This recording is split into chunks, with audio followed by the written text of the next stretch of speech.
Before I get into this episode, I would like to extend my condolences to the family of Shannon Spurrill, known to WCW and TNA fans as the Scream Queen, Daphne Unger, who passed away on September 1st. According to the National Alliance on Mental Illness, 1 in 5 Americans experience mental illness every year. If you, a friend, or a loved one suffer from a mental illness, have experienced suicidal thoughts, or have attempted suicide, please know that there are people who care about you and genuinely want to help you. Please call the National Suicide Prevention Lifeline at 1-800-273-TALK. That's 1-800-273-8255. The TV meteorologist in Rochester, New York, who lost his job.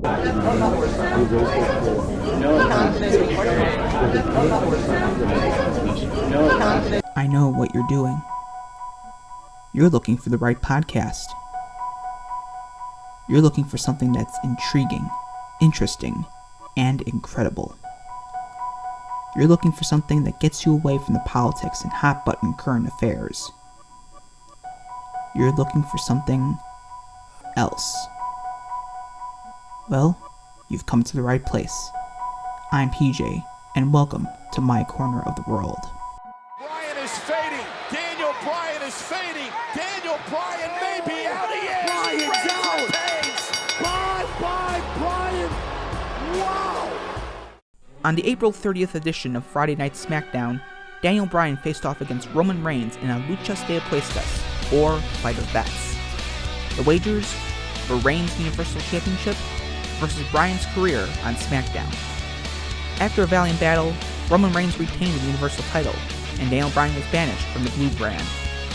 This led to speculation from fans that Bryan could perhaps go to NXT, mixed up with stars like Tommaso Ciampa, Johnny Gargano, and Finn Balor.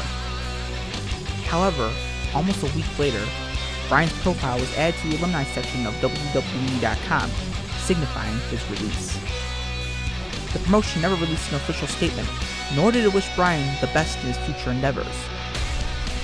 The leader of the Yes Movement, perhaps one of the best and most popular storylines in modern wrestling history, was gone. As further rumors spread regarding Daniel Bryan's future, a 7-year dream of the internet wrestling community finally came true. August 13th, 2005, I left professional wrestling.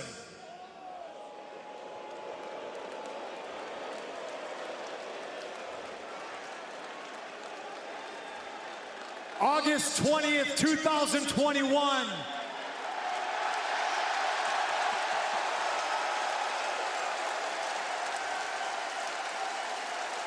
I'm back. During the premiere of AEW Rampage on August 20th, CM Punk, the self-proclaimed best in the world, returned to the ring, adding his name to the list of recent stars to become All Elites.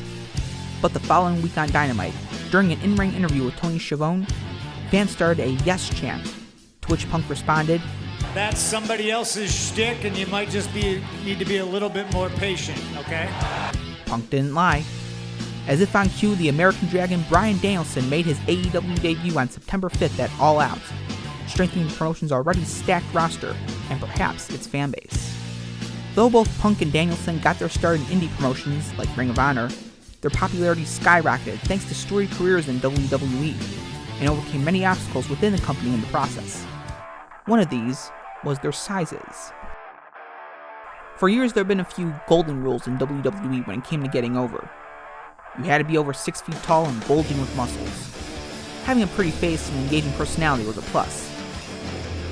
The only exceptions to this are if you're extremely tall, like Paul the Big Show White and the Great Khali, extremely fat, like the late Big Daddy V and Umaga, or if you're friends with a dearly departed superstar, like Rey Mysterio after the death of Eddie Guerrero. CM Punk has the height and personality, hence his choice of entrance music, but he doesn't have the body type. He had long hair before switching to a buzz cut, along with tattoos. Bryan Danielson has the personality, yet not the height or the body type. At the peak of the Yes Movement, he looked like Moses, with long hair and a beard. In fact, size was part of the Authority vs. Daniel Bryan angle leading up to WrestleMania 30. Batista, who came back and won the 2014 Royal Rumble, put some smaller superstars on blast during an episode of Raw. You chant the names of 195-pound wannabes But no matter how tall or defined their opponents were, Punk and Danielson most times still came out on top and put on excellent matches. In their nearly 10-year careers with WWE, CM Punk and Daniel Bryan both had quite the list of accomplishments. The Chicago native Punk became a 3-time World Heavyweight Champion, ECW Champion, Intercontinental Champion, World Tag Team Champion, a 7-time Slammy Award winner, and a 2-time Money in the Bank winner. The only superstar so far to ever win it in back-to-back years at either the WrestleMania match or the Money in the Bank pay-per-view. Oh, and he won the WWE Championship twice. His last reign, a record 434 days. Bryan had a slightly longer rap sheet. 4-time WWE Champion, 2-time Tag Team Champion, one exclusive to SmackDown, World Heavyweight Champion, Intercontinental Champion, United States Champion, 12-time Slammy Award winner, and the 2011 SmackDown Money in the Bank winner. All that came around a multitude of injuries.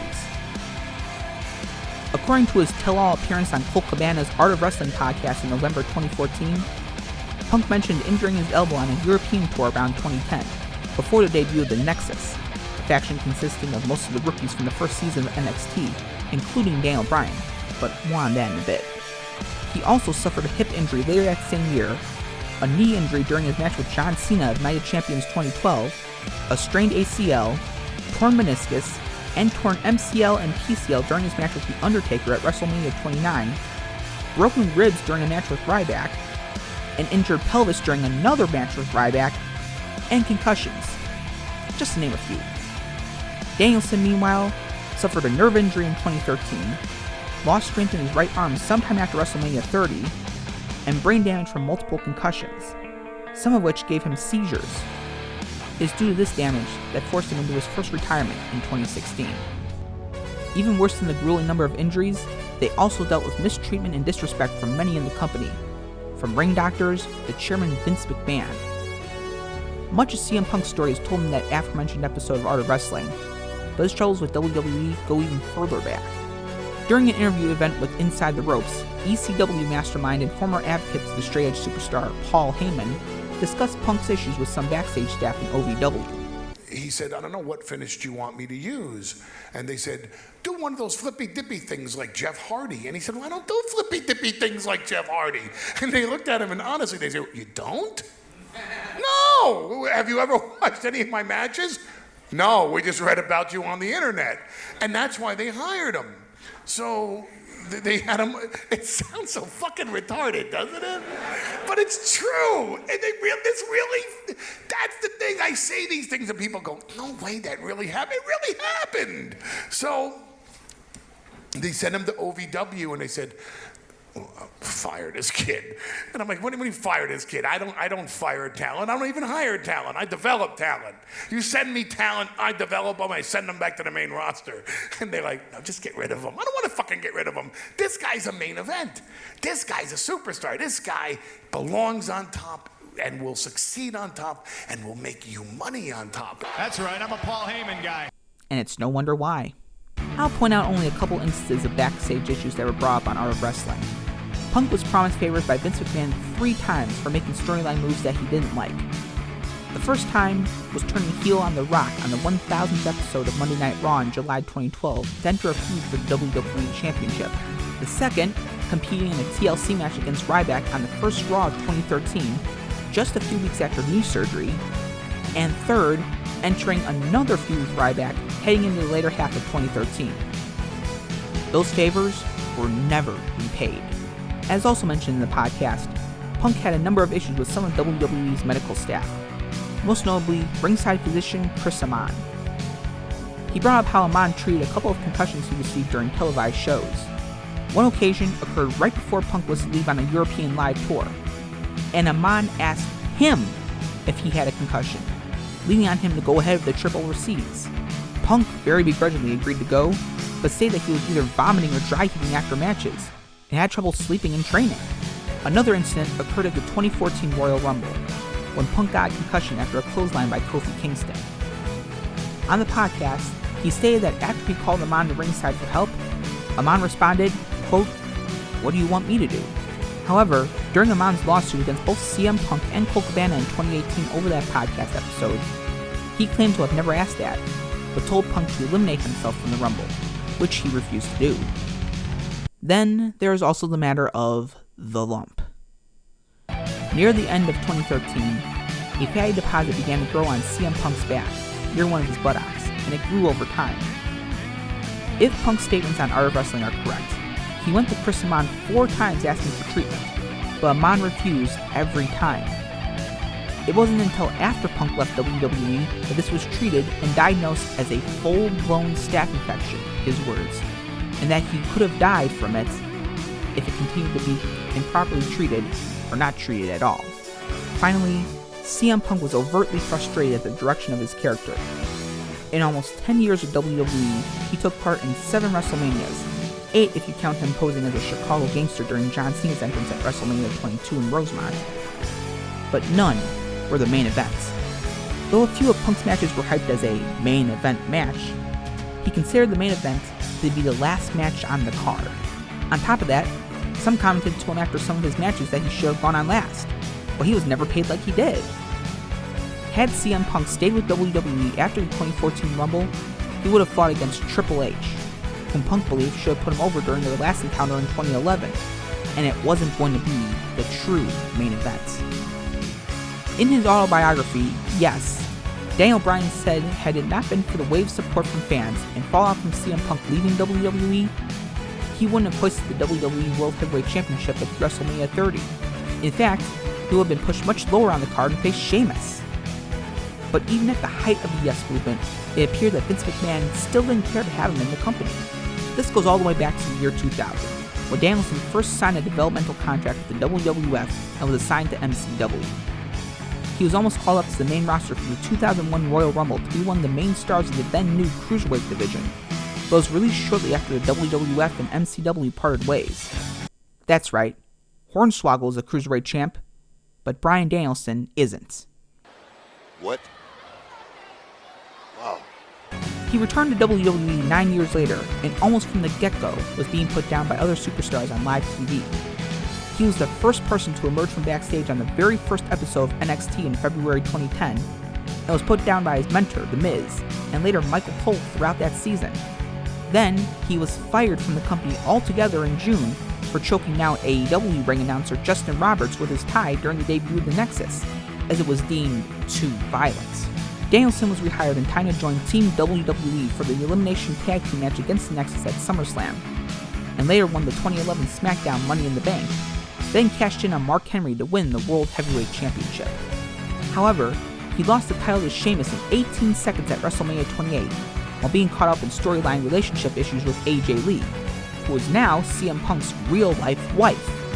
Danielson almost married AJ on the 1000th episode of Raw, but she instead accepted Vince McMahon's proposal to become the brand's general manager, that is. Danielson then got into a goofy storyline with Kane, where both were forced into anger management and became a semi-dysfunctional tag team called Team Hell No. Though I believe that this was meant to humiliate Danielson in the eyes of fans, it instead was well received. The storyline ended up being rather enticing, with nice character developments. Then came his feud with The Authority, where COO Triple H and principal owner Stephanie McMahon called Danielson a B+ player. Daniel Bryan is not the man we want. He is not the face of the WWE. In reality, however, it was actually Vince McMahon who believed that. According to Dave Scherer at Pro Wrestling Insider, quote, Vince was just going to screw Bryan in the storylines and then push him down the card, end quote. In the midst of this storyline, Danielson got into a feud with the Wyatt family, and was beaten down to the point that he gave in and joined them for a few weeks.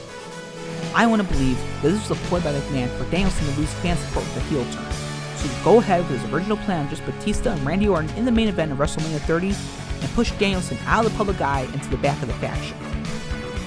Instead, fans continued to cheer for him. They were even more fervent about him getting his WrestleMania moment after he split from the Wyatts a few weeks later.